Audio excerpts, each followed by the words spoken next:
Мен әке кеңесін тыңдай қоймадым. Дәл осы кезде шығыстан келген саудагерлер көздің жауын алар киім-кешек әкелген екен. Әйеліміз екеуміз не де болса алуды ұйғардық. Егер де мен табысының оннан бір бөлігін салуға келіскенімде, бізге әлгі рахаттан құр қалуға тура келетін еді. Сөйтіп мен әлгі істің шешімін әбден кеш болғанша кейінге қалдыра бердім. Енді осы күнге дейін опынамын. Ал әлгі іс ойлағаннан да пайдалы болып шықты. Менің қолдан сусыған бақытым туралы шежіре осы еді. Бұл әңгіме сәттілік берілген мүмкіндікке жармасуға дайын адамды аңдитынын білдіреді, деп қорытты бидай өңі шөл даладан екенін байқатқан кісі. Өзіңе байлық жинау үшін әр уақытта алғашқы қадам жасалуы керек. Ол қадам табыстан жиналған бірнеше алтын немесе күміс бақырдан тұруы мүмкін. Менің қазір бірнеше табын малым бар, бірақ оның басы бала кезімде жалғыз ғана күміс бақырға сатып алған құнажын сиырдан басталды. Менің байлығым осылай туындады. Алғашқы қадамды аттау әркім үшін үлкен сәттілік. Осы қадамды тәуекел еткен әркім өз жалақысымен күн көретін, қарапайым жұмыскерден өз алтынының есебінен өмір сүретін адамға айналады. Ондай әрекетті әлгі саудагерлердің әкесі секілділерді айтпағанда, оған кеш баратындардан гөрі байлыққа алғы қадам жасағандар сәйкесінше ерте баюға қол жеткізеді. Егер де біздің саудагер досымыз бұл қадамға сәттілік өзі келіп тұрған жас кезінде барғанда, ол бүгінде бұ дүние игілігін әлдеқайда молынан иеленер еді. Мен де айтайыншы, деді шетелдікке тән дауыс шықты. Мен сериялықпын. Сендердің тілдеріңде жақсы сөйлей алмаймын. Саудагер дос секілділерді сіздердің қалай айтатындарыңызды білгім келеді. Сендер онымды әдепсіздік санауларың мүмкін. Сонда да сол сөзді білгім келеді. Егер мен оны өз тілімде айтсам түсінбейсіңдер. Сондықтан өзіне пайдалы іс болса да тындырғысы келмейтін адамды атасыңдар. Жайбасар, деді біреу. Дұрыс. Қостай кетті сериялық шапалақтарын соғып жіберді. Ол келіп тұрған мүмкіндікті көрмейді. Ол күтумен жүреді. Ол жұмысының көптігін сылтауратады. Ал мүмкіндік ондай жайбасарларды күтпейді. Мүмкіндікке кімнің байығысы келсе, соның асығатыны жағады. Мүмкіндік сәті түскенде асықпаған адам біздің саудагер дос сияқты өзіне өзі жамандық жасайды.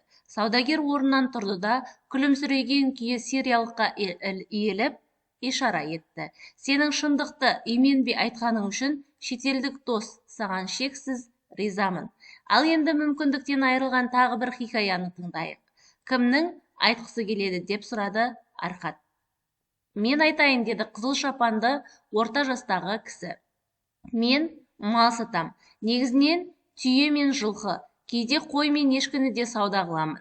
Мен сендерге бір күні маған келген керемет мүмкіндікке әзір болмағанымды айтайын. Сол себепті де мен оны бекер жіберіп алған болармын. Талдап көріңдерші. Бір күні кешқұрым 10 күн бойы түйе іздеп қалаға қайтып келе жатқанымда өкінішке орай қаланың қақпалары жабылғанын бірақ білдім. Менің құлдарым түнеуге шатырларын тіккенше маған егделеу бір малшы келді де, ол да қалаға кіріп үлгермепті. Аса құрметті мырза, деді ол маған. Түріңе қарағанда сен мал саудагері секілдісің. Солай болса, мен саған жаңа ғана айдап әкелген керемет бір отар қой сатайын деп едім. Өкінішке қарай, әйелімнің денесі қызып жатып қалыпты. Соған тезірек жетуім керек. Менің отарымды солайымен сатып ал. Мен құлдарым мен түйелерді жолға қамдап, жеделдете аттанайын. Түн болғасын мен қойларды қарай алмадым. Дегенмен, қарамына қарағанда аса көп екені байқалады.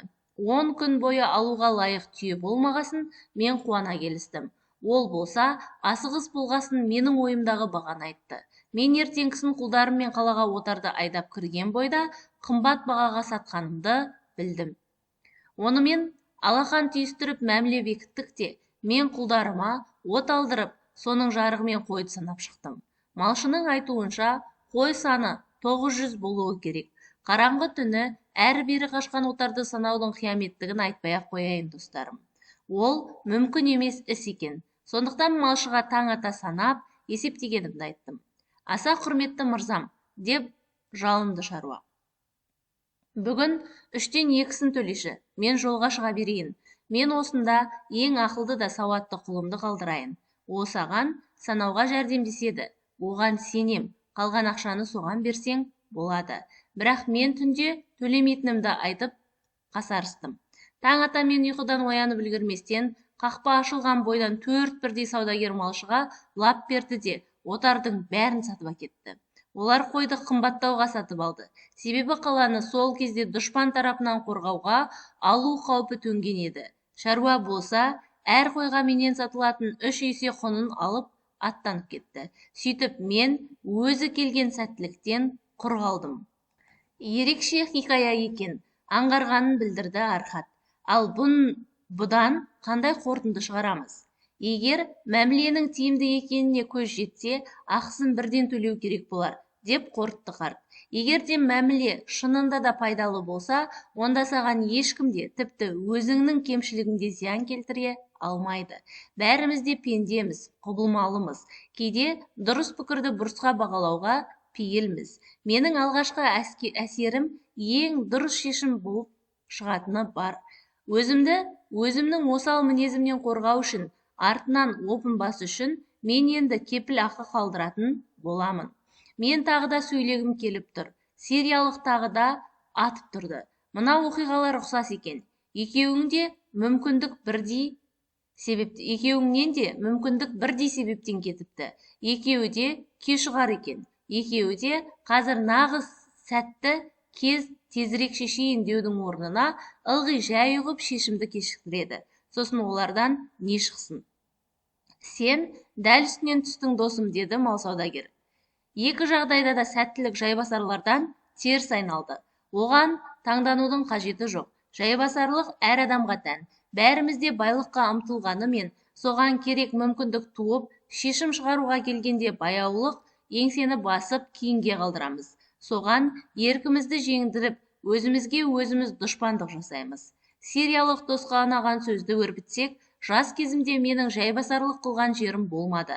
Басында мен көп нәрсенің байыбына бармай, сәтті мәміледен айырылатын болармын деп ойлағам. Кейін оны өзімнің қырсықтығымнан көрдім. Ақырында оның неден екенін ұқтым. Жағдай тез арада шешім қабылдауды қажетсінсе де, кейінге қалдыра түсетін әдетімнен болып шықты. Мен өзімнің сол мінезімді иттің етінен жек көрем. Мен арбаға жегілген тарпаң жылқыдай жынданатынмын. Ақыры өзімнің сол әдетімді жеңіп жетістікке жеттім. Рахмет, енді мен саудагер мырзадан мынаны сұрайын. Сериялық жігіт әңгімеге тағы араласты. Сен кедей секілді емессің, бишара киінген екенсің. Сөзің де бай адамға тән. Енді бұдан былай құлағыңда асықпа деген сыбыр тұрса, не істейсің? Анау мал саудасымен айналысатын досым сияқты, маған да өз осалдығымды мойындап, жайбасарлықпен күресуге тура келді, деді саудагер. Мен үшін бұл мінезім ылғи да ниетімді быт-шыт етуге даяр дұшпаным болып шықты. Сендерге айтқан хикая көптеген оқиғаның бірі ғана. Егер дер кезінде байқап қалсаң, ол дұшпанмен күресу қиын емес. Бірде-бір адам қоймасымен қорасын ұрыға шарлатып қоймайды. Сол секілді ешбір іскер өз клиенттерін біреуге қудырып қарап отырмайды. Мен де өз дағдым өзіме зиянкес екенін білген сәттен бастап, одан құтылудың жолын қарастырдым. Сол сияқты кез келген адам бабыл байлығындағы өз үлесін алғысы келсе, ішінде бұғып отырған өзінің жайбасарлығы мен кеш ұғарлығынан ажырағаны абзал. Ал Арқат, сен бұған не дейсің? Бабылдағы ең бай адам ретінде сені жұрт жолы болғыш жан деп те есептейді. Адам жетістікке өзінің жайбасарлығынан толық құтылу арқылы ғана жетеді десем, менімен келісер ме едің? Сөзіңнің жаны бар, деді Архат. Ұзақ ғұмырымда мен өмірлік жетістік жолында бір ұрпақ келесісін ауыстырғанына куәмін. Олардың барлығына да мүмкіндіктер жолығып жатты. Кейбіреулер ғана сол мүмкіндіктерге жармасып алып, аңсаған тілектерін орындауға қадам басса, көпшілігі қадамды жай басып, батылсыз әрекетпен соңында қалып жатты. Арқат енді тоқымашыға бұрылды. Сен біздің сәттілік туралы пікірлесуімізді ұсындың. Енді бұл жайында өзің не дейсің? Енді мен сәттілікке басқаша қарайтын болдым. Мен оны өзі келетін нәрсе деуші едім. Адамға одан артық не керек? Енді білуімше сәттіліктің бетін бұру жай шаруа емес екен. Әңгімеден түйгенім сәттілік бар болғаны мүмкіндікті дер кезінде пайдалану екен. Сондықтан да бұдан былай мен кез келген мүмкіндікті қалт жібермеуге тырысам. Пікірталастағы әңгіменің мәйегін сен жақсы ұғыпсың, деді Архат. Бір қызығатын, сәттілік негізінде мүмкіндікпен еріп келеді, ал басқа жолмен аса сирек жолығады. Егер сәттілік бірі жолықтырған мүмкіндікті қолға алғанда, біздің саудагер досымыздың қуанышында шек болмас еді. Мал сатушы досымыздың да сәттілікке деген қуанышы қойнына сыймас еді. Егер ол бір отар қойды арзанға алып, пайдалы саудаға кенелгенде. Біз бұл әңгімені сәттілікті өз жағымызға тартуға жәрдемі тиер сайман іздестіру үшін бастағанбыз. Меніңше, біз дұрыс жол тапқандаймыз. Екі хикая да бізге сәттіліктің мүмкіндікке еретінін көрсетті. Ақиқат та мында секілді. Егер сен мүмкіндікті пайдалансаң, сәттілік саған күлімсіреп қолын береді. Кім мүмкіндікті пайдаланса, сол адам сәттілік бірінің назарын өзіне аударады. Ол кім өзіне қызмет етсе, соған жәрдемге даяр. Ал оған бәрінен бұрын іскер адамдар қызмет етеді. Сәттілік бірі істің адамын жағалайды. Байлықтың 5 заңы. Егер алдарыңнан алтын толы қап пен даналық жазылған саз бітік шықса, қайсысын таңдар едіңдер? Аспа шамның сәулесіне құлпыра түскен тыңдаушылардың жүзінен барынша ықылас сезіледі. Алтынды әрине, алтынды таңдар едік. 27 адамның даусы жамырай шықты. Қарт халабап түсінген кейпімен күлімсіреді. Ежелгі бабылда алтын мен байлық сөздері өзара мәндеседі. Қане мені тыңдаңыздар, деді ол. Түн ортасында қасқырдың ұлығанын естігендерің бар ма? Олар аш бұлғасын ұлиды. Оларға қорек беріңдерші. Одан әрі не істер екен? Ертеңгі күнді ойламастан бір-бірімен не алысады, не жата қалып ұйықтайды. Адам баласы да сол секілді. Оларға алтынды болмаса қалауына орай білімді беріңіздер. Не істер екен? Білімнен теріс айналып, алтынға жармасады. Келесі күні ұлып шыға келеді. Өйткені алтыннан ештеңе қалмайды ғой. Алтын болса, ол кім оның заңын біледі, соған ғана жағады. Қалабап түнгі салқыннан қорғанып, желбегейіне қымтана түсті. Сендер маған ұзақ жолда сенімді серіктестерім болдыңдар. Түйелеріме жақсы қарадыңдар. Ыстық құмды кешіп, қиналыс білдірмедіңдер. Тон ағысы келген қарақшылармен де батыл шайқастыңдар. Енді мен соның өтеуіне сендерге бүгін алтынның 5 заңы туралы хикая айтып берейін. Ондай әңгімені бұрын соңды естіген емессіңдер. Қалт жібермей тыңдаңдар. Айтқанымды ұқсаңдар, онда келешекте сендер мол алтынға жолығасыңдар. Ол үнсіз қалды. Қаракөк аспанды жұлдыздар жайлаған. Жиналғандардың артын ала найзаға мықтап керілген шатырлардың қарасы көрінеді. Шатырлар артында мұқият текшеленіп таңылған терілер дөңкиіп жатыр. Одан әрі құмға шөккен түйелер анда-санда пысқырынып қойып, тоқтаусыз күйіс қайыруда. Бізге талай хикаяны айтып бердің, Қалабап, деді керуен жетекші. Ертеңгі күні сендегі қызметіміз біткенде, жол көрсетердей сенің даналығың бізге зор пайдасын тигізеді. Бұған дейін сендерге шалғайда, бейтаныс елдерде бастан кешкенімді айтып келдім. Енді бұл жолы Архат байдың ілімін жеткізбекпін. Ол туралы көп естіген деді керуен жетекші. Ол Бабылдағы өмір сүрген байлардың ішіндегі ең айтулысы болыпты. Иә, ол байлардың байы болатын. Өйткені сол ғана алтынның жолын жақсы білетін. Бүгін түнде оның ұлы Номасар бұдан бірнеше жыл бұрын Ниневияда маған айтқан даналығын айтып берем. Саз бітік, кірпішке ойылып, күйдірілген жазба. Ол кезде мен бала едім. Қожайын екеуміз сол күнгі кеште Намасар сарайында ұзақ болдық. Мен қожайынға буылған керемет кілемдерді Намасар өзіне қажеттісін таңдағанша тасумен болдым. Ол саудаға разы болып, бұрын соңды мен ішіп көрмеген жұпар иісті, асқазанды қыздыратын сирек шарап ішуге шақырды. Сол жолы ол бізге өз әкесі Данышпан Арқаттың ілімдерін осылайша сендерге айтқанымдай әңгімелеген болатын. Бабылда өздерің білесіңдер, байдың ұлдары әкеден қалатын мұраны күтіп, ата-аналарымен бірге тұра беретін дәстүр бар. Арқат болса бұл дәстүрді бұзған адам еді.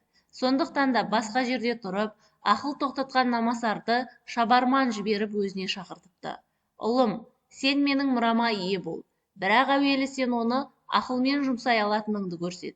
Сондықтан сені жер жаһанды кезуге жіберемін де, өзіңе алтын таба алатыныңды, әрі адамдар арасында сыйлы болу қабілетіңді шыңдайсың. Оның бәрін бастау үшін мен саған өзімнің жас кезімдегі іске кіріскенде болмаған екі нәрсені беремін. Біріншіден, бір қап алтын беремін. Егер сен ақылмен оны жұмсай алсаң, ол саған болашақта баюыңа қажет негіз болмақ. Екіншіден, алтынның 5 заңы ойылған саз бітіктер берем. Егер де оны қолдана алсаң, олар саған білім мен сенім береді. Бүгіннен бастап 10 жылдан кейін маған келіп есеп бересің. Лайық болсаң, мен сені байлығыма мұрагер етемін. Басқа жағдайда барымды абыздарға өткізуге өсиет етіп, о дүниелік болғанымда олардан рухыма дұға оқуды өтініш етем. Сөйтіп Намасар өмірдің жолын игеруге бір қап алтын мен жібек жамылғыға оралған саз бітіктерді, құлдары мен жылқыларын алып аттанып кетті. 10 жыл өткен соң Намасар келіскендей үйіне оралды. Әкесі оның құрметіне барлық достары мен туыстарының басын қосып, үлкен той жасады. Той біткенде әкесі мен шешесі үлкен бөлменің бір басына қойылған таққа бергісіз орындықта жайғасты да, Намасар әкесіне берген уәде бойынша есеп беруге кірісті. Кеш болған кез, бөлмеге майлы шамның түтіні жайылған. Ақ шапанды құлдар пальманың ұзын жапырағын бір қалыпты желпуде. Барлық жағдай маңызды шараға лайықталыпты. Намасардың әйелі мен екі кішкентай ұлы, достары мен туыстары оның артына кілем үстіне жайғасып, есепті мұқият тыңдауға көшкен. Әке деп құрметпен бастады сөзін Намасар. Мен сенің даналығыңа бас иемін. 10 жыл бұрын мен кәмелет жастың табалдырығында тұрғанымда, сен мені өзіңнің байлығыңа мөліге масыл етпей, тұрғыластарым ішінде лайықты азамат болып шығуым үшін дүниені аралауға жібердің. Арқама алтынды аямай артып, білімді қоса арқалаттың. Бірақ берген алтыныңды мен лайық жұмсай алмадым. Ол менің тәжірибесіз қолымнан ұстап алған балалардан қашқан жабайы қоян секілді ғайып болды. Әкесі түсіністікпен күлімсіреді. Айта бер ұлым, сенің бастан кешкенің маған барынша нақты деректеріммен маңызды. Мен болашағы мол Ниневия қаласына барып, сонда тұрақтауды шешкен едім. Мен сонда баратын керуенге ілестім де, жол бойы жаңа достар таптым. Олардың арасында астарына желмен жарысқан сәйгүлік мінген екі кісі болды. Сапар барысында олар маған аттары бәйгеде алдына жан салмаған, аса жүйрік жылқысы бар Ниневияда бір бай кісі тұратынын жеткізді.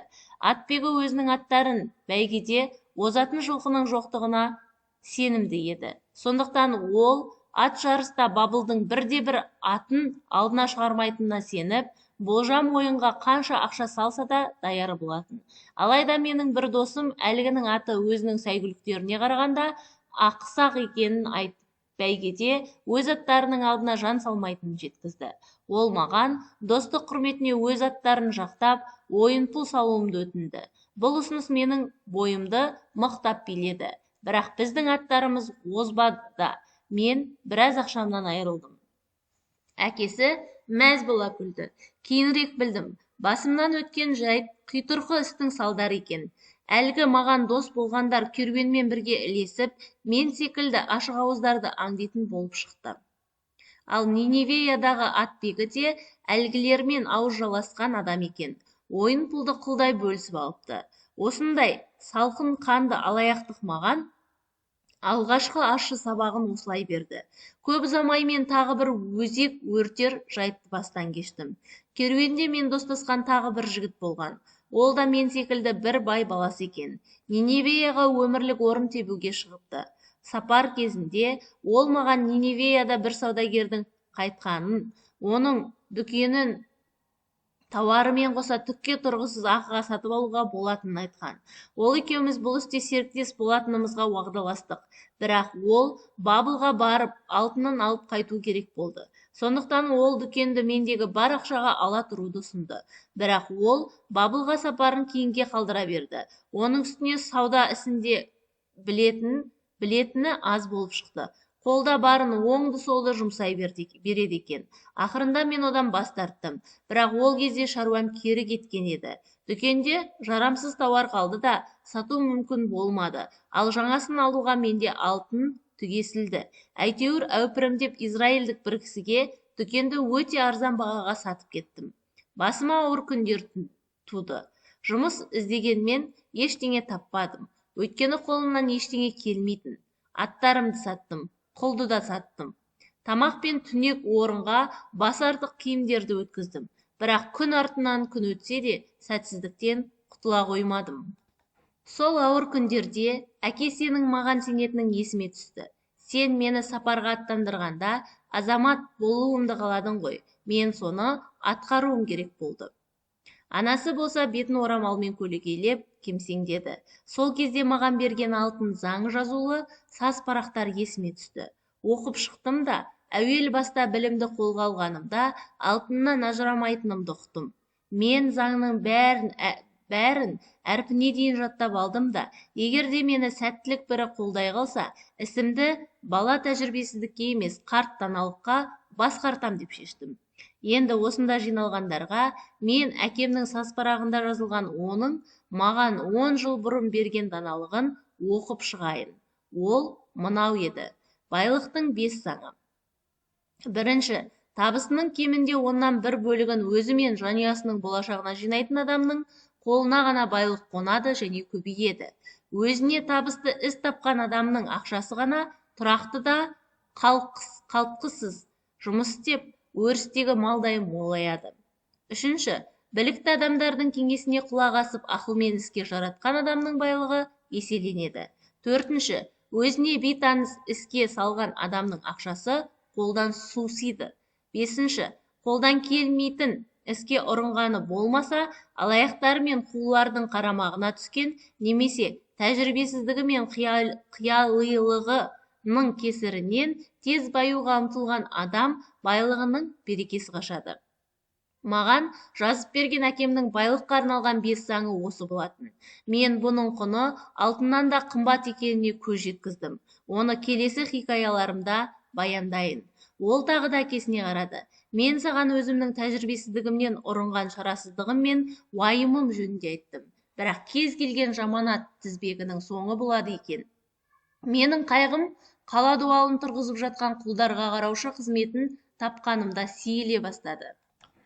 Жинақтың бірінші заңына сүйеніп, табысынан түскен бақырларды алғашқы күміс ақша тапқанша жинай бердім. Бірақ жинағым өте баяу жүрді. Өйткені табысымның көбі күнделікті тірліктен ауыспады. Соған қарамастан талмай ақша жинай бердім. Өйткені әке, 10 жыл бұрын сен берген алтынды қайтаруды қатаң түрде мақсат еттім. Құлдардың қожайынымен достасып үлгергем. Ол бір күні маған: сен тыңғылықты түрде ақша жинап жүрсің. Сенде алтын бар ма деді. Иә дедім. Маған бір кезде әкем берген алтынды жойып алдым. Соны қайтару үшін көп жинауым керек. Мына ықыласың мақтауға тұрарлық. Ал сен қолда бар алтынның саған жұмыс істейтінін және оның үстеме пайда әкелетінін білуші ме едің? Өкінішке орай, менің аузым күйген тәжірибе бар. Соның кесірінен әкем берген алтыннан айырылдым. Енді тағы сондайға ұшыраудан қорқам. Маған сенсең, мен саған қандай жолмен ақшаны пайдалы салым етуді үйретем, деді ол. 1 жыл ішінде қаланың дуалы біту керек. Патшаның жауларынан қорғану үшін оған бірнеше қола қақпа орнатылмақ. Ниневияны шарласаң да, қақпа жасайтын темір таба алмайсың. Ал патша оны тапсыруды ойластырмапты. Менде жоспар бар. Бірнеше адам үлестерімізді қосып, алысқа мыс пен қорғасын құймаларын әкелуге керуен жөнелтеміз. Патша қақпа жасауды тапсырғанда біз әлгі құймаларды сатып, пайдаға кенелеміз. Тіпті патша бізден алмаған күннің өзінде келген тауар өз құнын жоймайды. Одан бәрібір жақсы пайда табамыз. Бұл ұсыныстан мен Дана адамдар кеңесі бойынша жинақты салу жазылған үшінші заңның орындалуын ұйғардым. Қателеспеппін. Біздің ортақ ісіміз жемісті болды. Нәтижесінде менің шағын жинағым айтарлықтай өсіп шықты. Сосын сол адамдармен келесі іске қатыстым. Олар алтынның қадірін жақсы білетін және пайда табудың қыр-сырын меңгерген жандар еді. Олар ақша салудан бұрын кез келген жоспарды жан-жақты талдайтын. Олар негізгі жинақтарын тәуекелге салмайтын, әрі пайдасыз мәмілеге аяқ басқан емес. Әлгі атжарыс ойыны болмаса, түсіміз дүкен сатып алу сықылды, менің тәжірибесіздігімнен барған істерге ешқашан бастарын сұқпастан осал жерін олар бірден аңғаратын. Соларға байланысу арқылы мен алтынды пайдалы кәсіпке салуды меңгердім. Жылдар өткен сайын менің байлығым еселене түсті. Мен жоғалтқанымды қайтарып қана қоймадым. Одан да бетер көп табысқа жеттім. Түрлі сәтсіздіктер мен сынақтарға ұрынсам да, жетістікке жетсем де, еш уақытта байлықтың 5 заңына күдігім болған емес. Кімде-кім бұл 5 заңды білмесе, алтын оған сирек ұшырасып, тез арада ғайып болады. Бұл заңдарға сүйенген адамнан байлық қашпайды. Ол еңбекқор құл секілді иеленушіге қызмет етуден тайынбайды. Номасар үнсіз қалды да, кең бөлменің алыс жағында тұрған қолына бет бұрды. Ол бөлмеге 3 үлкен бұлғар қапшықты кіргізді. Оның біреуін Номасар әкесіне ұсынды. Сен маған 10 жыл бұрын бір қап алтын берген едің. Ол бабылдық алтын болатын. Мен дәл сол мөлшердегі ниневиялық алтынды қайтарамын. Оның әділ қайтарым екенімен бәріңіз де келісетін боларсыздар. Сонымен бірге маған даналық жазылған сөзбарақтар бергенсің. Оның орнына мен 2 қапшық алтын беремін. Осы сөздерін айтып, ол құлдың қолынан 2 қапшықты алып әкесінің алдына апарып, өз қолымен қойды. Бұнымен әке, сенің даналығыңды алтыннан да ардақтайтынымды көрсеткім келді. Бірақ алтын мен даналықты өлшеуге бола ма? Ақылсыз алтынның қолда тұрақтауы мүмкін емес. Алайда адам әуелі даналыққа бет бұрса, оны алтын айналып өтпейтінін мына 3 қап көрсетіп тұр ғой. Әке, мен бүгін алдыңда осылай тұрғаныма қуаныштымын. Және де айтарым, сенің даналығыңның арқасында мен бай қуатты әрі құрметті кісі болдым. Әкесі Намасардың басын елжірей сипады. Сен сабақты жақсы игеріпсің. Енді мен өз байлығымды сеніп қалдыратын сендей ұлым болғанына бақыттымын. Қалабаб әңгімесін тәмамдады да тыңдармандарды жағалай шолып өтті. Намасардың бұл тарихы сендерге нені берді, нені білдірді деп сұрады ол. Әкесіне болмаса қайын атасына осылайша өз әрекеттерің мен табыстарың жайлы есеп беретінің бар ма араларыңда? Егерде келіп қарттарға мен бір шама жерді аралап саяхат жасадым, біраз нәрсені үйрендім, көп жұмыс істедім, көп табыс таптым, бірақ менің алтыным аз, оның бір бөлігін ақмақтықпен шығындадым, ал қалған бөлігін ақылсыз әрекетпен жоғалттым десеңдер, олар не ойлар еді? Біреуде көп алтын болып, келесі біреуінде ештеңе болмаса, оны тағдырдың тәлкегі санамай-ақ қойыңдар. Байлыққа ие болғандар, байлықтың 5 заңын біліп, соны ұстанғандар. Бұл заңдарды мен жастайымнан меңгергендіктен, оларды ылғи да бұзбай келгендіктен байыдым. Мендегі барлық байлық сиқырдың күшінен жиналған жоқ. Жылдам келген байлық дәл солай жылдам кетеді.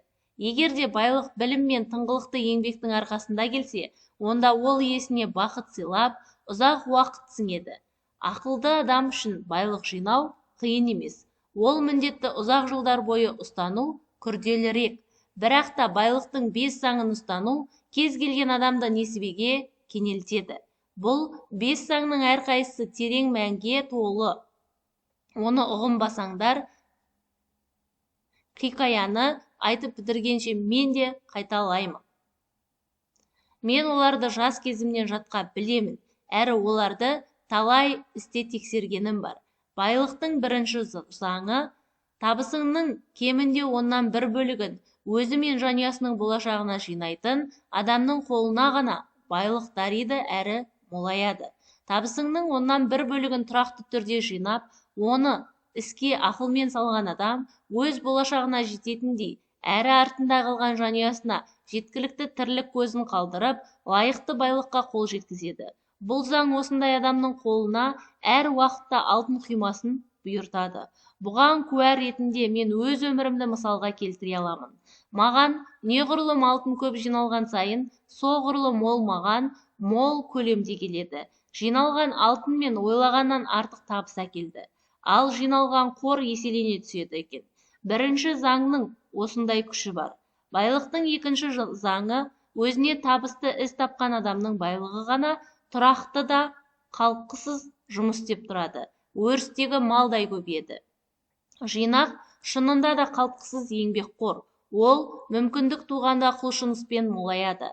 Байлық жиған әр кісі осындай табысты мүмкіндікке ие.